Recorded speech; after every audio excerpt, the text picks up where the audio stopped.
All right, as we begin 5.2,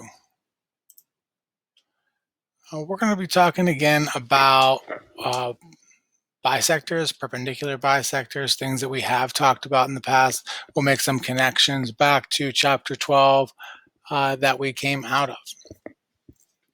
So as we jump in here, it says in the picture to the right, line CD is a perpendicular bisector of AB. So remember, there's two things going on there. Perpendicular, so we know there's a 90-degree angle there. And bisector, we can see that it splits AB in half. So that makes CD two things, perpendicular, and it's also a bisector. So it's standing straight up and down, which is key. It's not tilted, maybe leaning more towards B or leaning more towards A. So we have this word equidistant. We used it in chapter 12. So equidistance, a point that is the same distance from two objects.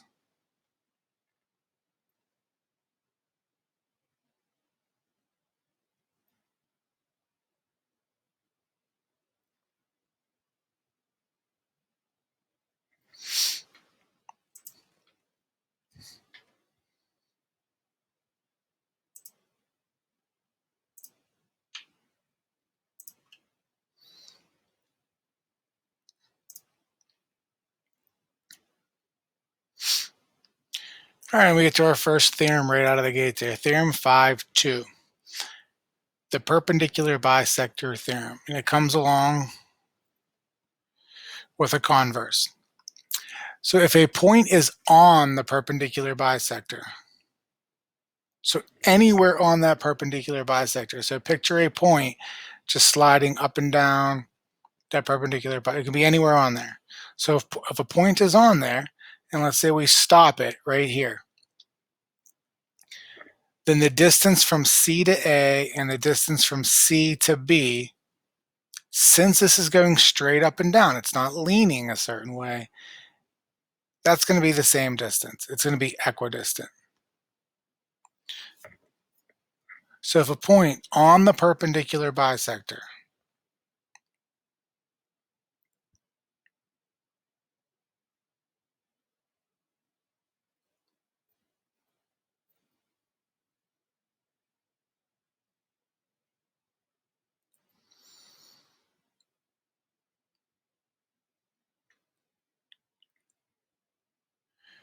then it is equidistant from the endpoints of the segment.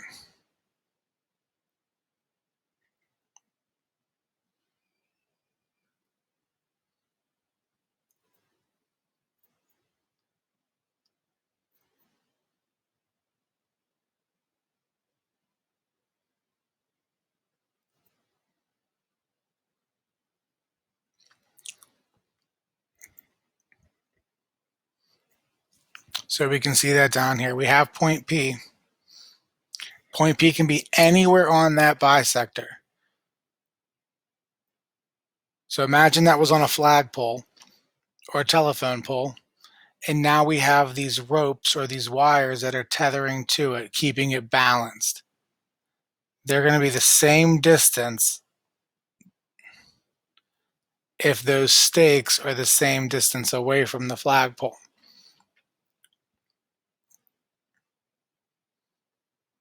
And you can see we create a nice isosceles triangle there. Converse to that, okay, if instead we were given the congruent segments coming down to the ground, then we are allowed to say that that is a perpendicular bisector. So if a point is equidistant,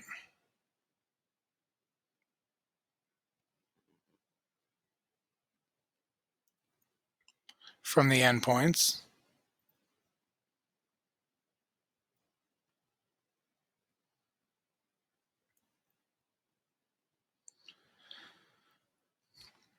then it is on the perpendicular bisector.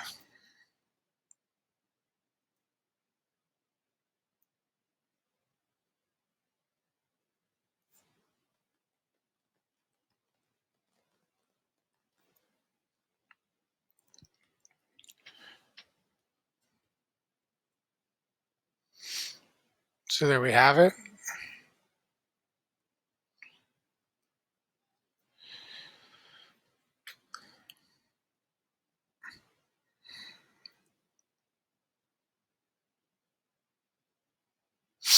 So if PA is congruent to PB,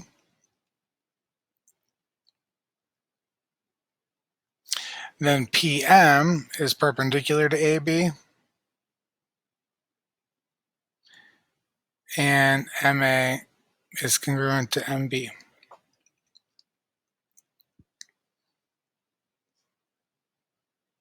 So that would make M a midpoint of AB.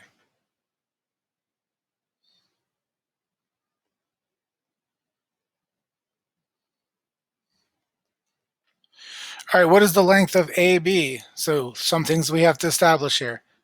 It's a bisector and it's perpendicular. So now we say, hey, if this is a perpendicular bisector, that means that 4x has to equal 6x minus 10.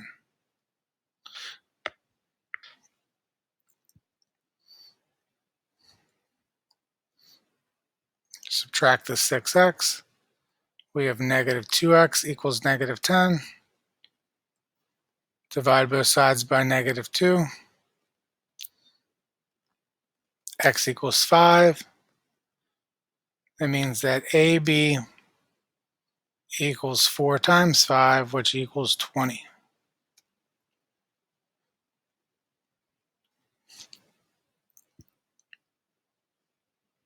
What's the length of QR?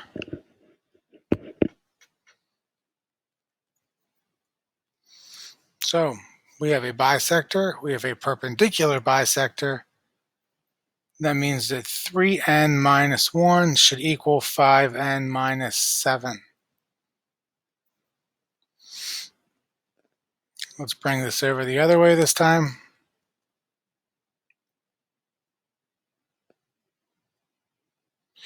That's 6 equals 2n.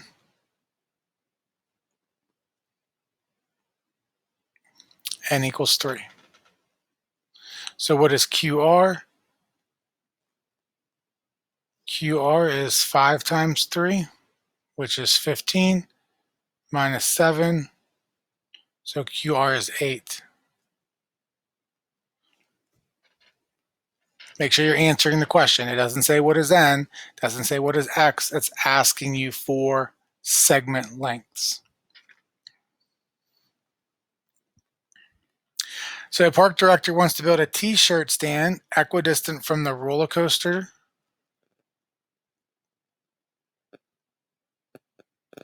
Which is over here. Let's get a color that we can see.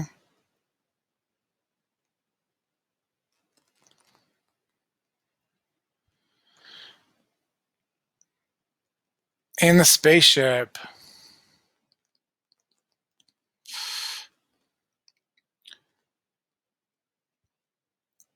So if he wants to be equidistant to that, then along that line, we need to find the midpoint. Let's call it M. And then we need to draw a line.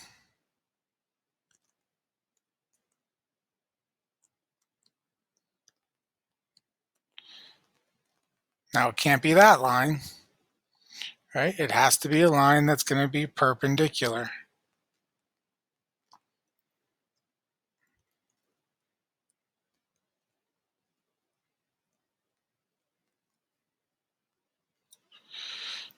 So we'll call that line L.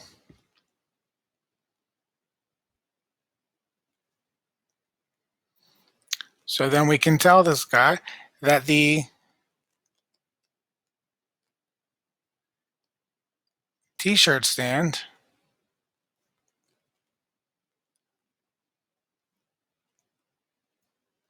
can exist anywhere along line L.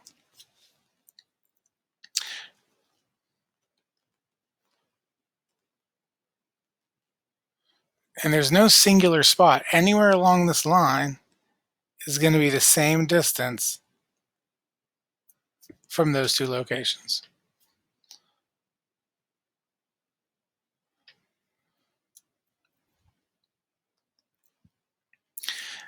Distance from a point to a line. And we touched on this in chapter 12 when we were talking about chords. So distance from a point to a line is the length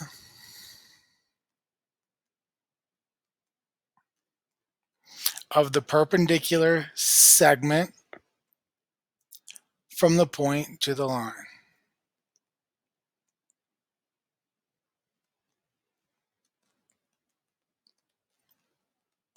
This is easier to see than to say.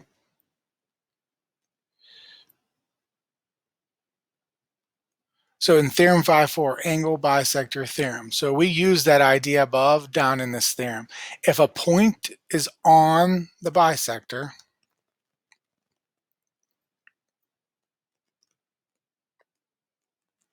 so we need to have a bisector, we need to have a point on it, then the point is equidistant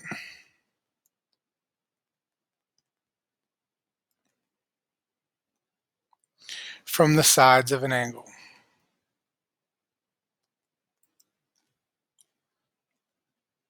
So here's what we mean. QS is an angle bisector, and we know it's an angle bisector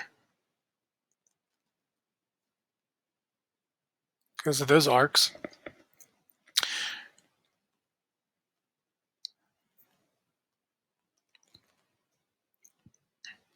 Therefore, if point S is on that angle bisector,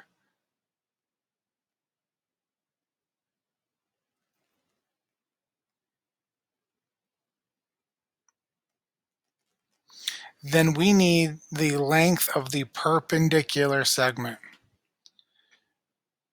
That's how you find the true distance from a point to a segment, okay? And there's that perpendicular segment right there. We don't want this segment. That's not the segment that we're going to measure. If we want to measure the distance from this point to this ray, we can measure a bunch of different places. But we want to measure where it's a perpendicular segment. And then the same thing will occur over here.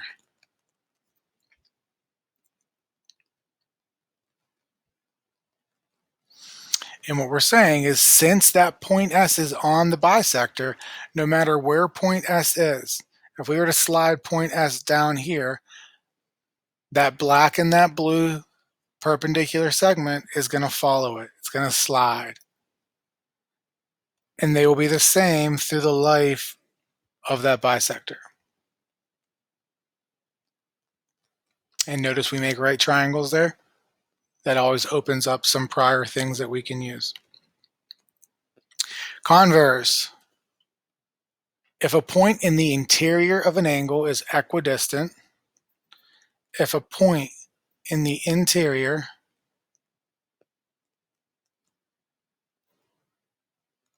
of an angle is equidistant,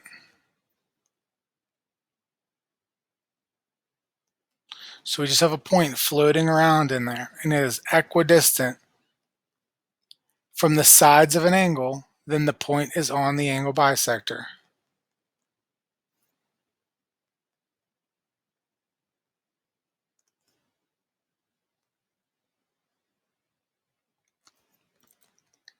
So here's point S. It's on the interior of that angle. If it is equidistant, so we're measuring to each of these sides, it's equidistant, and we're measuring in a perpendicular segment,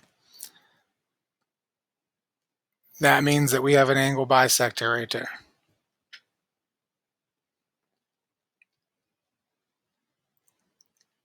So let's put that to some use right now.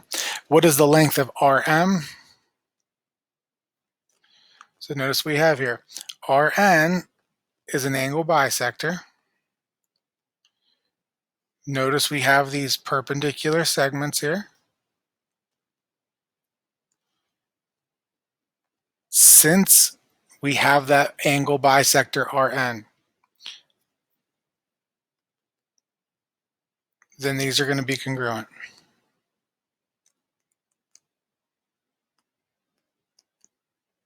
The fact that that's an angle bisector means that this is not leaning towards one of these sides a little bit more. It's the same distance away. And since both of these are 90-degree angles, it should be the same distance.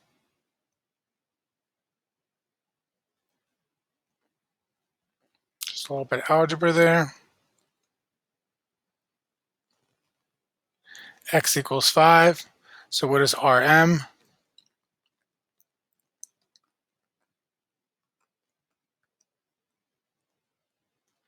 $35.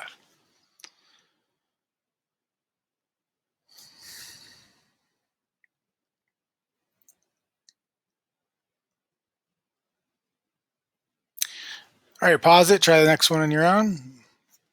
What is the length of FB? Try and talk yourself through it. We have an angle bisector. FB and FD are perpendicular segments, so we know that they're measuring the distance from F to the other side of the angle.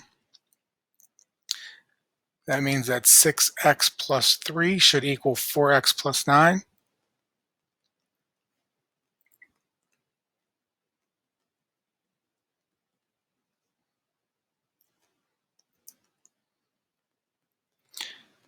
That's 2x equals 6. That means x equals 3. So FB equals 6 times 3, which is 18, plus 3, which is 21.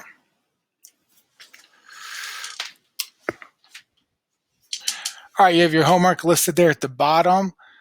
Make sure you practice those problems. Make sure you contact me with any questions. 5.1 and 5.2 sort of go ahead and make up one day for us. Make sure you take the exit ticket. Make sure you have all your questions answered for 5.1 and 5.2 before you go ahead and start the new material for 5.3.